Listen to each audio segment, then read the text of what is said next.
So exciting to be here for the Natural Science Seminar. And today we have one of our own, Professor Minier. You can't call him Dougie Poo, okay, because only his wife gets to say that. She doesn't. All right. Well, in my imagination, his wife addresses him that way. All right, so. Yeah. You've got me pegged. Anyway, Doug is one of our own. He is an excellent example of how going for it and being persistent about doing research is one way to do research. He's done research under Professor Jaworski, and he's done research under Professor Newhouse, I think. Yeah. And even Professor Wyman, you got it, right? So he's had to really go out there and scratch. In chemistry, it's kind of handed to you on a silver platter, right? Yeah. We think about everything and try to organize it and order the chemicals for you, and all you have to do is walk in the lab and be successful, right? Down with the negativity here. All right, so anyway, Professor Minier is a great example of the kind of thing that can happen in biology, often happens in chemistry, and often happens in biochemistry, but you can do it too if, the most important thing to you in the world is not carbon-containing compounds. I know some of you have a witness, right? Some of you. All right, so please give your attention to Professor Minier, talking about basically buckthorn and its impact on the environment. Invasive species in general. Okay. Some of my research. All right.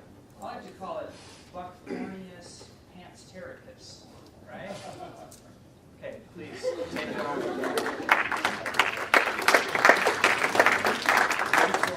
Thanks for coming. And by the way, those of you that are in one of my labs that came, that's 10,000 brownie points. You can redeem them at Dr. Baldwin's brownie point. Of course, store. yes. I think I've got an interesting topic today. It's not about chemistry, although I'll probably mention something that's made out of chemicals. And there's no real math involved. We have some numbers that you might have to look at, but numbers aren't really math. So I'm going to actually talk about a natural science, okay? Not these unnatural sciences. We're going to talk about natural science, biology, the study of living things. So I'm going to talk about a real environmental problem that we have in this country, and it's a global problem. But when we talk about environmental problems, you usually picture like smokestacks bellowing out toxic chemicals. Maybe you think about water dumping into our rivers. I have no idea what that is, but it just does not look right, does it? Lemonade. Maybe we think about global warming. I think this picture is so funny. I'm not sure if he's buying that somewhere or just taking a break. Maybe we think about deforestation of rainforests. That's a pretty popular environmental issue to talk about. Maybe we think about spewing out huge amounts of methane. Big problem in our country. Especially if you see this. But how many of you look at a picture like this and say, oh my gosh, look at that environmental problem? Is that Russian olive? No, it's not. This is actually glossy buckthorn. It is an invasive species. And invasive species are one of the major threats we have to biodiversity in the world. Second only to habitat destruction. Now, when you think about habitat destruction is a huge category. We've got filling in wetlands, we've got cutting down forests, we've got all these different categories that fall under habitat destruction. And second to that is invasive species. Not global warming. Global warming is number 5. That gets a lot of attention. I think because there's a lot of money to be made from it. But And also pollution is, I think, number 3. So invasive species are the second biggest problem. And in fact, of 1,000 endangered species in the U.S., about 42%, the primary contributor to them being endangered is invasive species. That's pretty big. Estimated 120 billion in annual costs.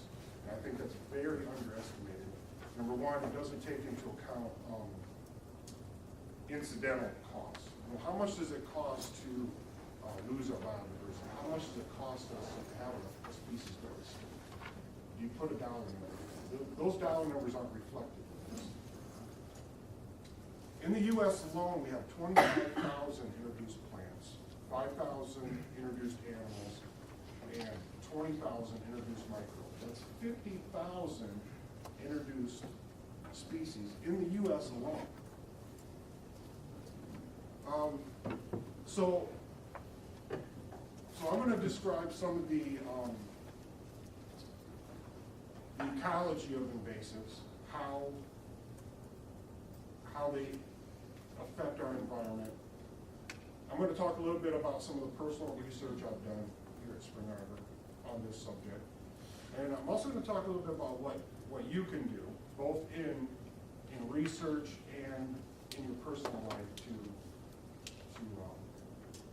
address this problem. So first, let's talk about a couple definitions.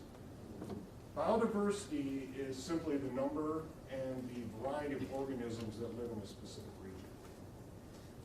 It can be used as an indicator of the relative health of an ecosystem. So you can't compare like an Amazon rainforest where there may be 10,000 different species in an acre to a desert where there may be 20. But if you go into an ecosystem and there's 30 different species living in an acre, and then you come back in 10 years and there's 20, that tells you the relative health of that ecosystem is declining. So as the health of the ecosystem declines, so does the diversity. It's a very good indicator of that. An introduced species is an organism that lives outside of its natural distribution.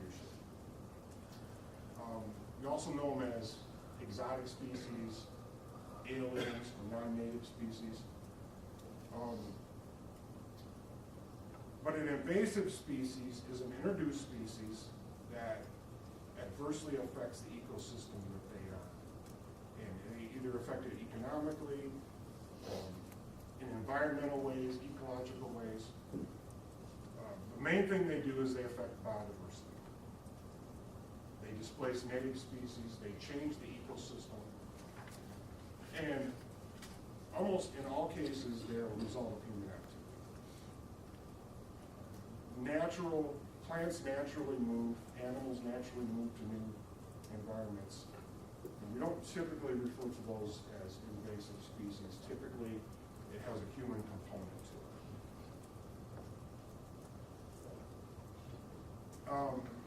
So what is it that makes an introduced species invasive? For example, we have 25,000 plants in the U.S. that have been introduced. Only about 5,000 of them have escaped cultivation. And of those, only about 15% or so are causing significant harm. Plants like corn, wheat, rice, most of our food crops are introduced plants. But they stay within cultivation. But there are some, about, say 1,500 or so that are able to escape cultivation, get out into natural areas, and start growing in a way that affects the environment, affects the ecosystem. So this part, we're going to talk a little bit about what some of these characteristics are that cause plants to do that, or animals. But I primarily focus on plants. They don't move as much. Yeah. They don't have blood and guts. Yeah. The first primary thing that an invasive species is able to do is able to outcompete natives. Again, this is the glossy buckthorn, and it creates such a dense canopy. It's able to leaf out earlier in the spring and leaves stay on later in the fall. And it's just able, it grows in dense clumps. I'll show you some after a while. It grows in dense clumps that are just able to shade out underneath it. Nothing else can grow underneath it. The native trees, native shrubs that are growing there just get choked out. They just can't get sunlight. How many of you are from the South? Or have ever been to the South and seen kudzu? They estimate that this is advancing at a rate of 150,000 acres a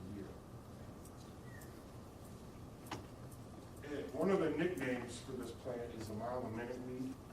It can grow up to 12 inches a day at the growing tip. So, you know, it's not unheard of for a plant to grow 120 feet in a growing season. You know, I've heard anecdotes where people have gone away on vacation and come back and found their car or their tractor covered in kudzu. So they have a really high growth rate. Another characteristic, they have very high seed production, or the reproductive rate is very rapid.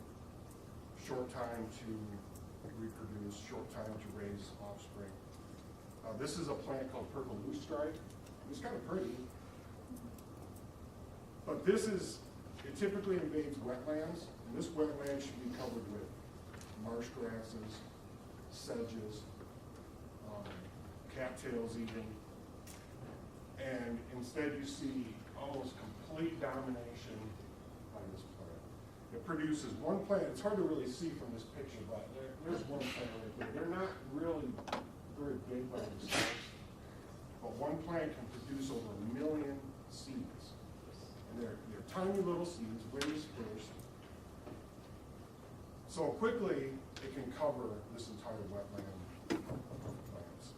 And again, it outcompetes, chokes out native plants. Another characteristic is called allelopathic. And this is on garlic mustard. You'll see this everywhere. It produces a chemical that comes out of its roots. I won't tell you the name of it, because I don't know. But it produces a chemical from its roots that destroys mycorrhizal fungi. And those are important for trees and other shrubs primarily. They associate with the roots and they help the tree, they help the plant take up nutrients. Well, garlic mustard destroys that mycorrhizal fungi and stresses the trees, stresses the native vegetation because it can't give these nutrients as well. These are the Asian carp. They are voracious eaters. And they just consume enormous amounts of food. And they just completely devastate the food chain. So every organism that relies on food from up and in fact, they really hit the bottom of the food chain, the algae and the plankton and the very small fish. So every organism that relies on that upper food chain just can't find food anymore. What are they doing in the air? What happened? So I was going to explain it the second day. They have this habit, when a motorboat goes by, they jump out of the water. So if you Google Asian carp and look at a video, it's really funny to see this 40-pound fish jump out of a boat and slap some guy in the face. There's all kinds of those videos out there, so look that up. They will have this habit of just jumping out of the water. And, there's hundreds of them. And if you like fishing in Michigan, especially Great Lakes, you should be really, really concerned about this fish. It is not a matter of if this fish gets into the Great Lakes, it's a matter of when. In fact, they're already finding signs that this fish is making its way into the Great Lakes. And when it does, it's going to devastate our fishing industry. It could be another 10 years, it could be 20 years, but it's almost inevitable this fish is going to make it in the Great Lakes. And then you'll get slapped by a 40-pound Asian carp. A couple other factors. They're able to escape from predation. When you bring these organisms over from other areas, you don't usually bring their predators along with them. That could create other problems. And typically, a lot of these plants especially are in completely different genuses than we even have here. Sometimes even totally different families that we don't even have here. And there's just nothing that naturally preys on them. So there's nothing to keep down the populations by eating them. They're also very adaptable. And most of them are generalists. We generally divide organisms into two categories, generalists and specialists. Specialists have highly specific environments they need to be in, highly specific soil conditions, temperature requirements, food sources. They don't generally do very well in introduced situations. The generalists really do. They can tolerate a wide range of temperatures, soils, and many other conditions. They're very generalist in their food sources. Typically, it's usually a combination of these factors, not just one. But the plant usually, or the organism usually has several of these characteristics. This is that zebra mussel. And I don't know, that tripod's probably 30 inches tall. This is probably on a little bank of a river, little bend of a river. And you can see that they go, this is kind of washed out here. The zebra mussel pile goes way back here. It's this deep, so it's 2 to 3 feet deep. And I was up in northern Michigan, and there's a river up there, a pretty big river. It's about 2 or 3 feet deep. And there's a little island in the bend. It's probably, I don't know, 40 square meters in size. And it come up out of the water, so it's 2 or 3 feet tall. I went out on it and realized it was solid zebra mussels. These things are just amazingly, they are devastating the bottom of the food chain too in the Great Lakes. In fact, they're pretty much in every inland lake in Michigan. I think there's maybe 2 that they haven't made it into yet. So a little bit about the ecology of it. This picture shows an image of a representation of succession. And succession is the orderly and pretty much predictable changes that a community goes through over time. So in this case, you start off with these annual plants, mosses, lichens, those kind of things. And they gradually progress through perennial plants and grasses, shrubs, pine trees grow, and then eventually hardwood trees take over. And what invasion can be thought of as a special case of this succession. So let's use this for an example. You've got a community like this with softwood pine trees, and you go through and you log it. You cut all those pine trees out. Now you basically have pushed this back into a shrub, maybe even a perennial grasses community. But rather than doing it gradually or slowly, you're doing it in a matter of months or maybe a year or so. You're doing it very rapidly. The other thing that happens is, in this community, you don't have shrubs growing under here that like sun. They don't get sun. In this community, you need shrubs that like sun. The plants that live in the shade aren't going to do well. So when you force this community back in here, you've caused a major disruption in the community. And this is where invasive species can take advantage of it. These kind of disturbances interrupt this balance in the natural community. When you have a like this, there's a balance going on here. Things are related to each other. Things are relying on each other. I'm really fascinated by ecology. And I think one of the reasons is I think it really gives us a good image of the kind of God we have. God loves relationships. He loves these interactions. And when you start to study ecology, you start to study biology, you start to realize all these interactions that go on, all these organisms that rely on each other. And we tend to think of people as outside of nature. We live something separate. We don't tend to realize how incredibly dependent we are on nature, how incredibly, how that interaction really affects us.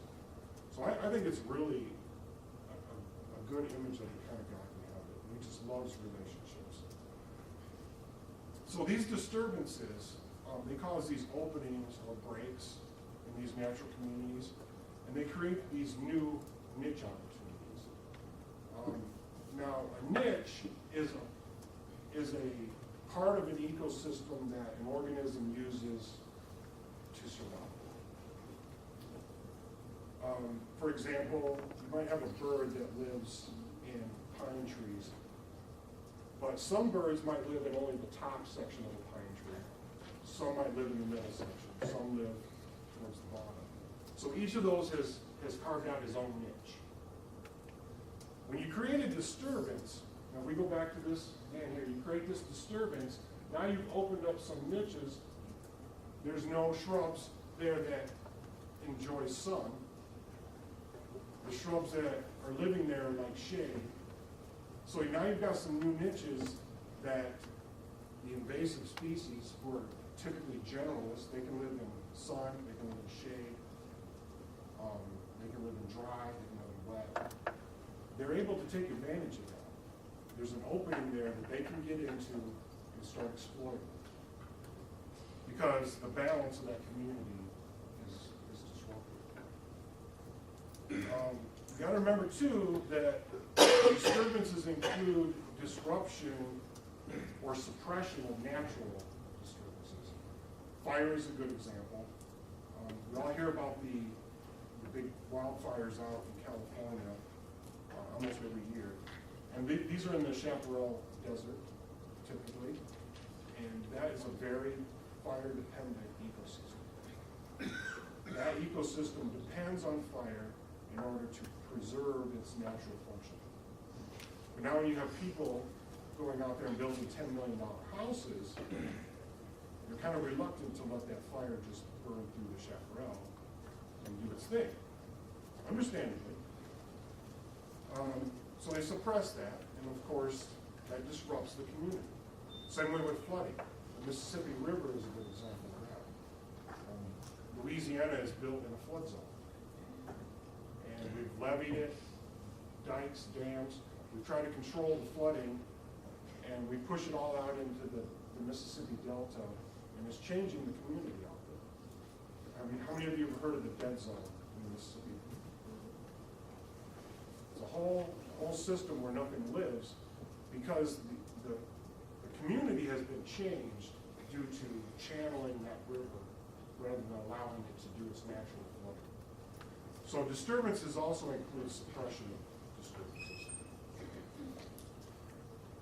So it makes you wonder, why are these invasive species introduced in the first place? Why do we bring these from other places?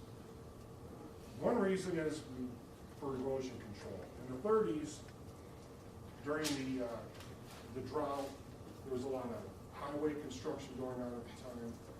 People down south thought, we need something to control our erosion on the sides of our mountains and through the dry season, through the construction. And they come up with kudzu. And it did a very, very good job. One of the things kudzu can do is at every node, every place where a leaf grows, it touches the ground, it can grow new roots. So you've got this system of roots, a system of plants that cover a hillside, and it's very good at erosion control. But some of those same characteristics that made it good at controlling erosion allowed it to escape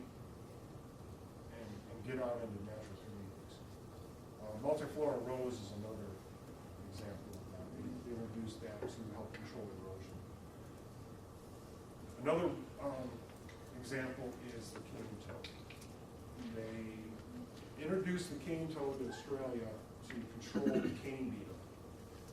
But despite their similarity in names, the cane toad doesn't like to eat the cane beetle. It eats everything but the cane beetle. I think it even eats small children. Look how big that thing is. Huge. Well, this has completely overrun Australia. In fact, they have many drivers there keep track of how many cane toads they run over on the way to work.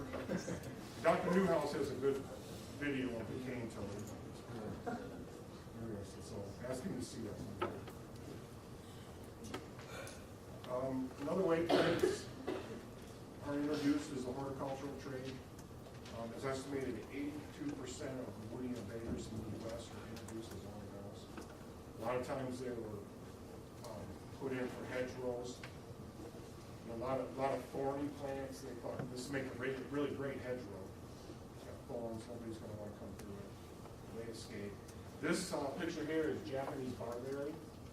Maybe you have Japanese barberry planted in your yard, around your house. I bet you just don't know it. It's got little sharp thorns on it, reddish foliage, little red berries. Very common. Very common.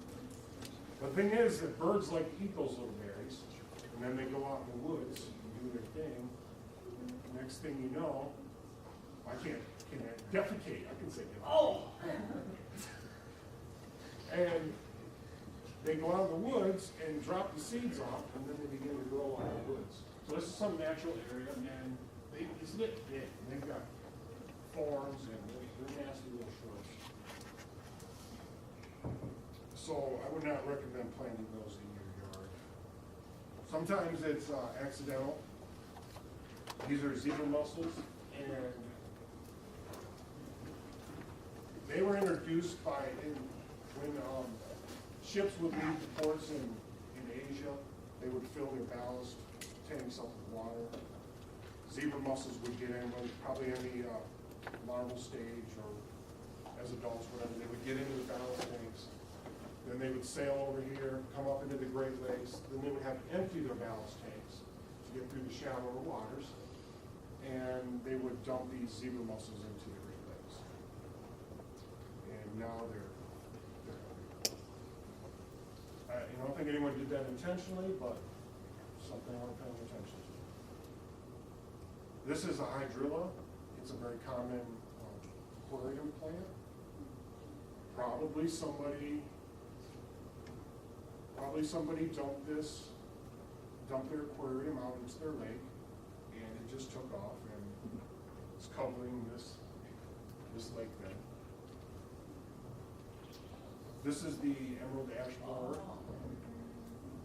Pretty small, but it has almost completely destroyed the ash trees in the United States.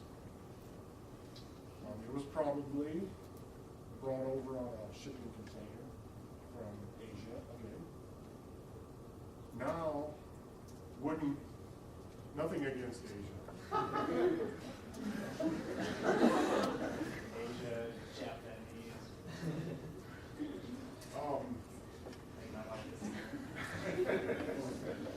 You have great vegetation to keep going. Yes, good one.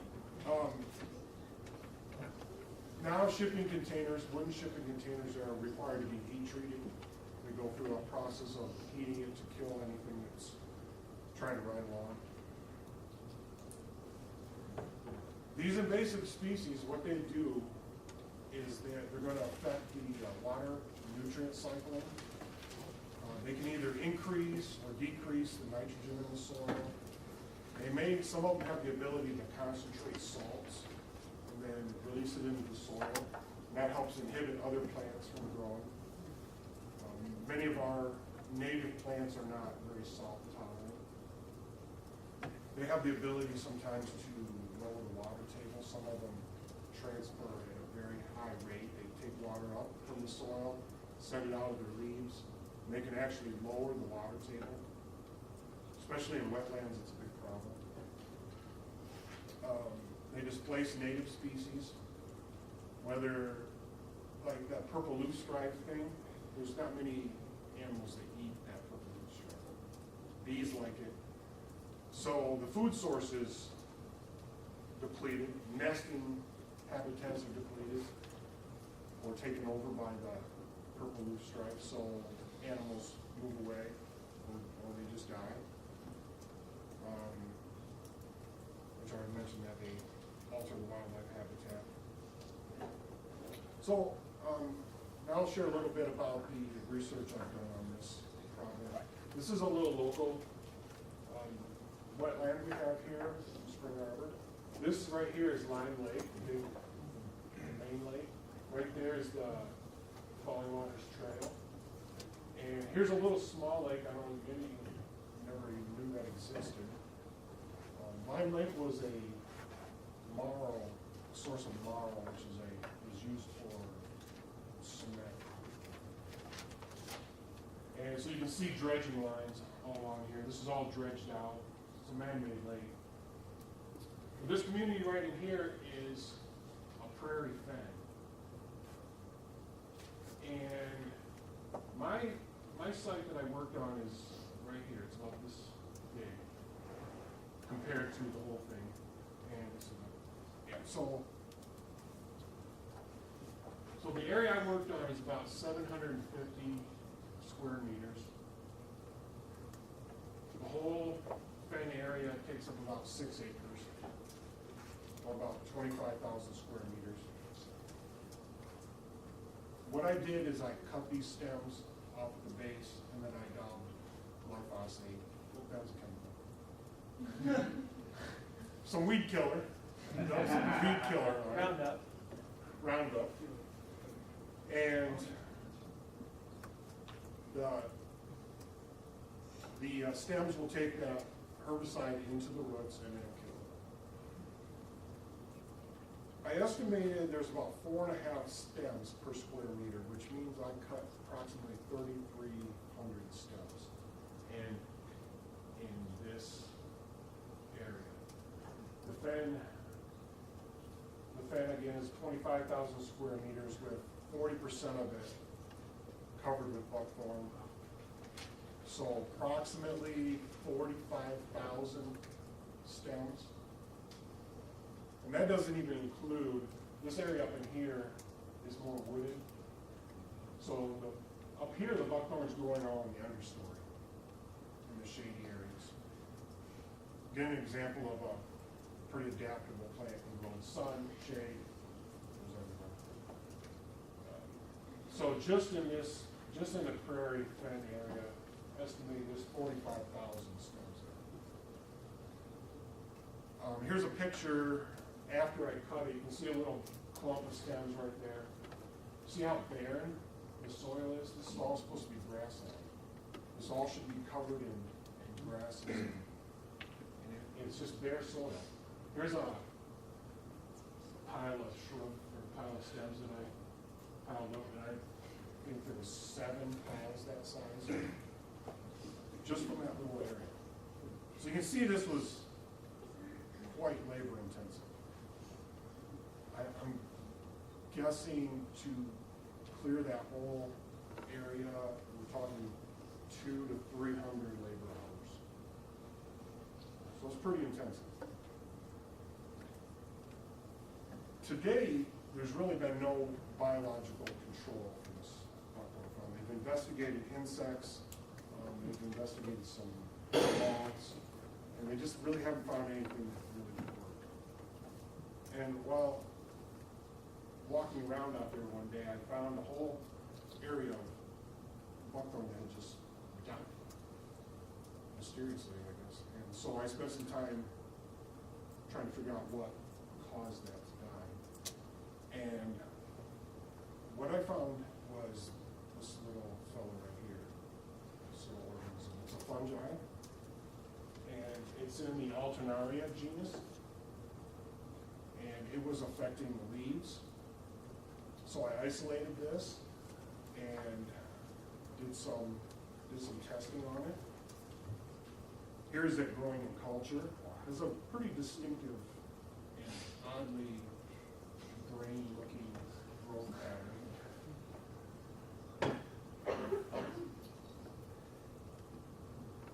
One of the things I did was inoculated some of this onto, so I grew some plants in the lab, so they were pretty clean. And I inoculated this fungus onto the leaf tissue. And you can see it caused pretty clear necrosis where it was inoculated.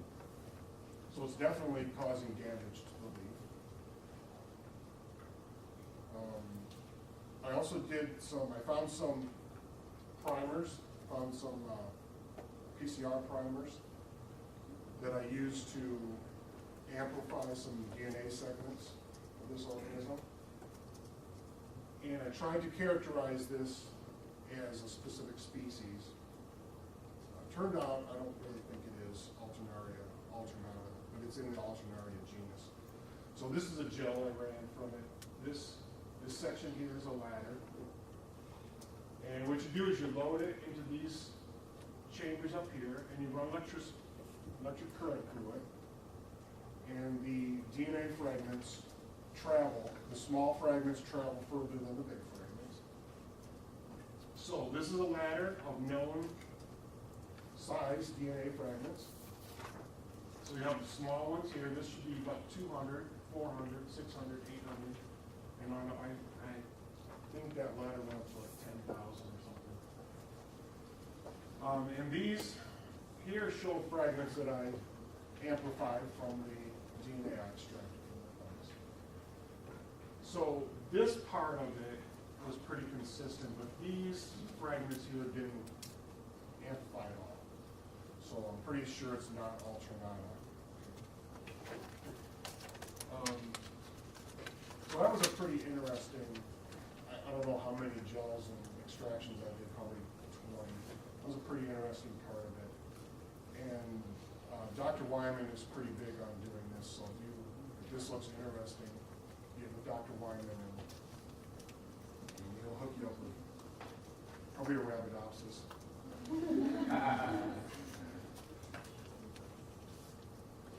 So, this brings me to this part. What can you do?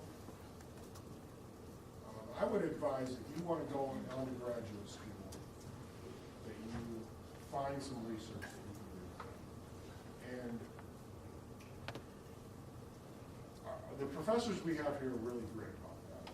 In other schools, professors have appointments that are maybe 50% research, 50% teaching.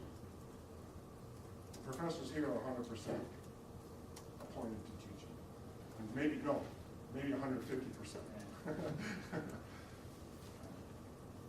But they still take time to find research for you. One of the other things I would advise, I kind of got into this in the transition phase. I had to do a lot of my own, creating my own projects, kind of creating my own ideas. I'll tell you, that is a big challenge. It's really difficult. And in fact, I've been talking to people up at MSU, trying to get into grad school here. And I asked her what the difference was between a master's program and a graduate program, other than the obvious. And she said one of the things is master's programs are usually very directed research. So they give you a project to work on, and that's what you do. The graduate or the PhD programs, after the first year, you're expected to branch off and create your own project. So what I was doing here was a lot more like the PhD course, which it was, in some ways it was way too difficult. So I would really encourage you to find a professor that's doing something that you find interesting and say, what are you doing that I can get involved in? And work on a really guided project. Even if it's not something that really like makes you crazy excited, do something that really is really important. Try to work as a lab assistant if you can. One of the big things they liked about me is that I have experience in my role. I've got sterile technique down. I know how to make a media, and that was just from working as a lab assistant. Do that as much as you can. Another thing I would advise is that you network. Our professors here are great. But I think one of the things I fell short on in my application was that I didn't have all these other connections. The other students that were at this plant science recruiting event, they had all these. Oh, I worked at so-and-so's lab here, and I worked at so-and-so's lab here, and they had all these networking connections. Many of them, before they even came to the recruiting event, already had it set up with the professor that they were getting in the lab. So, a year before you are planning on applying, start talking to professors at the places you want to go. Start looking at professors that their research interests you, and start contacting them and saying, what have you got going on? What can I get involved in? Create a network. That's really, really important. Another thing I would suggest, if you're interested in all in ecology, environmental issues, take a course up at El Salvador. I went there for last summer, and it was a great experience. So if you're interested at all in ecology or any environmental issues, take a course up there. It's kind of expensive, but I think it was well worth it. And definitely I would say consider a career in the natural sciences. It's often really underappreciated. For one thing, I know a lot of you are medical pre-med students, and that's where the jobs are. And that's what you think. I want to go out and find a job. I don't think that's a bad thing. I mean, everybody, we need medical students, we need medicine, but just consider a career in the natural sciences. Our world is important. Some other things you can do to help with this invasive species problem is substitute native plants. Instead of using non-native plants in your landscape at your home, use native plants. Avoid some of these non-native ones listed here. And notice many of them have Japanese in the name. Pretty much if it has one of these Asian words in the name, it's pretty much avoid. Keep it in your house or something. Never dump your aquarium or your pet products in natural areas. Don't release your pets into the wild. That's a bad. Yeah, especially if it's a tiger. Don't dump your landscaping waste to natural areas. Go to a compost pile, incinerate it. This one might be a little more difficult, but try to remove invasive plants from your property. Don't transport natural materials around the state, around the county. Try to use, don't transfer, it's already illegal to transport firewood. And this, one of the reasons is emerald ash borer. There's a couple other reasons too, but. So again, the health of our planet is very important. And, I hope I've convinced you that invasive species are a serious problem. And really, it is up to us to do our part. I think as Christians, we have an obligation to look after this planet. I think that's one of the first things that God, the first responsibilities that God gave us is to care for the earth. And if nothing else, I hope this just made you aware of the situation.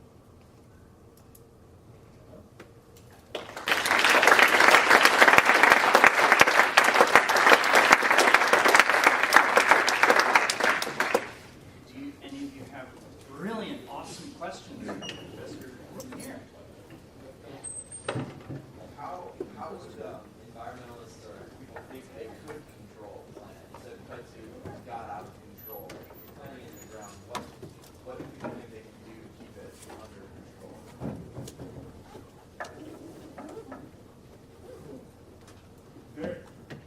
It's really difficult. Usually we're reactionary rather than cautionary, meaning it's out of control now, how do we stop it? To prevent a plant from getting out of control, you have to predict whether it's going to be a problem or not.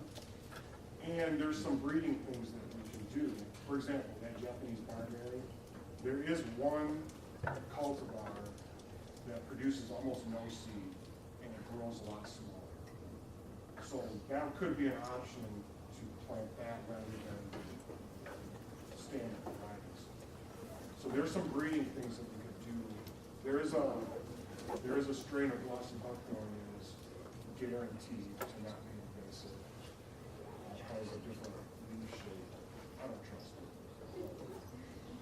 So there are some things you could do, but for the most part, we are reactionary rather than precautionary. So you're talking about don't plant these non-native plants, but if you're not familiar with plants, how are you going to know that it's not native? I would suggest that you do a little research on it. And, you can ask, most nurseries, you have to be really careful, because they're going with what's popular. You're going with what you can make them money. And these plants grow easy, and they're popular. I mean, like Japanese barberry is a good example. Burning bush is another example. You find those in all kinds of nurseries. And they have beautiful red foliage in the fall. But and a lot of people plant them. So that's what they sell. And someone comes in and says, I want a plant that has really attractive fall foliage. Right here, this one really does.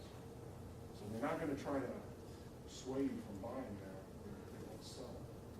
So you got to probably do a little research on your own and find out what is native, what is not a problem, what is a problem. Does that make sense? So where are you at in research right now? Because of the fungus? Yeah. I would start all over again. I would re-isolate it, and I would isolate all the fungus that I can from that infection, and test all the different pieces individually, maybe in some combinations. But I would start all over, because I'm not convinced that the organism I isolated is the one that's causing a major infection. I think it's a side issue. So I would just start all over again. When I first isolated it, or when I first cultured it, there was probably 30 different, 15 different fungus. So I would isolate all of them. It's 15 different research projects that you just proposed, right? Sign of a good research. Did you look at the tissue of the leaf? Was the fungus growing throughout the tissue of the leaf? Yeah, and the initial sample that I got, I wish I should have showed some pictures of that. The initial sample I got clearly showed the fungus in the leaf tissue. This infection did not. So that's one of the other reasons I'm not convinced that this isolate is the one that's the main. So was that a single spore culture? Yes. And it caused necrosis? Yeah. But fairly minor compared to what would actually be needed to cause, a reduction here.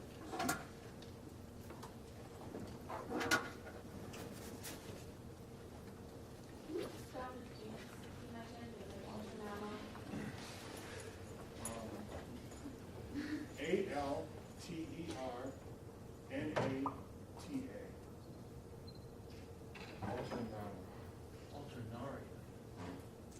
alternata is the species. Alternata, A-L-T-E-R-N-A-R-I-A.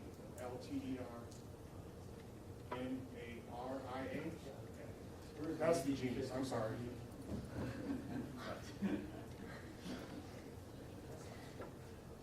Any other questions? I'm kind of ignorant of this whole topic, so I'm sorry. This is a stupid question. It seems like, if I think about big picture, if new invasive species come in, it would just change the environment and not necessarily be detrimental. Well, and that's a good point. What do we consider detrimental? Obviously, things change. So it comes back to that idea of biodiversity. So when we look at a wetland in its natural state, let's say that there's 500 different species that use this wetland area. Well, when purple loosestrife comes in, it destroys a lot of that native vegetation. Now you don't have geese nesting in there anymore. You don't have muskrat. They use the cattails for homes. Just some examples like that. So now the biodiversity, we're pretty much down to purple loosestrife and a few other stragglers. So you can see how that's changed. Now, is a huge field of purple loosestrife attractive? Maybe, but is it biodiverse? Is it as biodiverse as a natural habitat? No.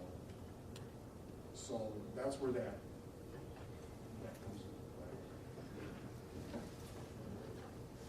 And certainly, what is, it comes down to human subjectivity too. Is it worth preserving that environment? Does it serve our purposes? Also, it changes. Wetlands are very important for control of runoff, control of pollution. They absorb a lot of the excess nutrients. And turning it into a complete purple loosestrife field changes how that functions. So now it doesn't function like it should anymore. Nutrients run off. You see, so it changes its usefulness to us. Now it just looks pretty purple. This might be really silly, but I just came to mind. You're always hearing about Asian species invading the U.S. Is there any North American species that invades the Asian continent? In your knowledge? I would assume yes, but I think the United States is more likely to do than export. We seem to have a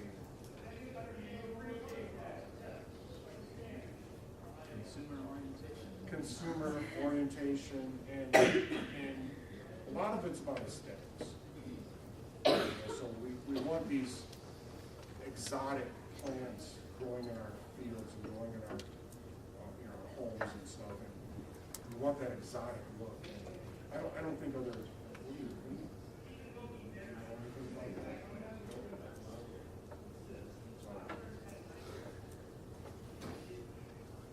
You? You've been to Japan, you see? Well, just that my wife hates it every time I say, oh, we got a problem with the Japanese meals. She really gets offended when I say the word Japanese.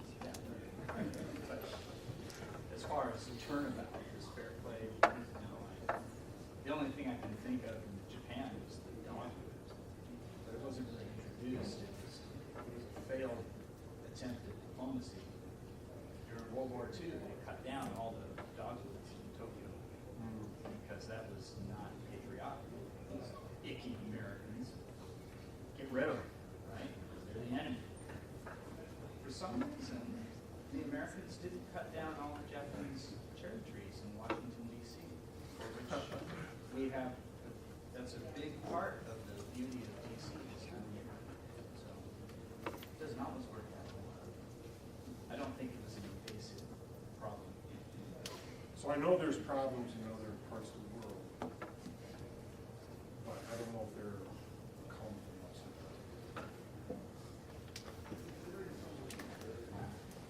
You know, if you can go through Ginkgo is not invasive. I don't think it's native. I don't think it's native. But one of the things about the ginkgo tree is we typically only plant female Yeah.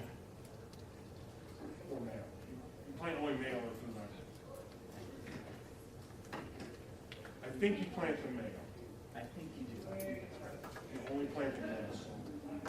Unfortunately, there are some human ginkgo trees in this community.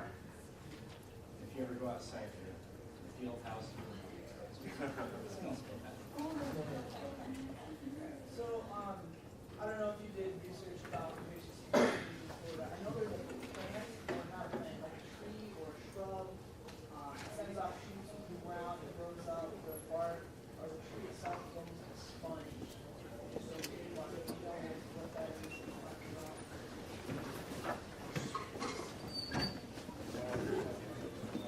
I know, my dad and I go hunting on the way, we would pass the tree, or something, but Florida Wildlife Service hires people to go and like cut down. It seems like I almost know what's in it.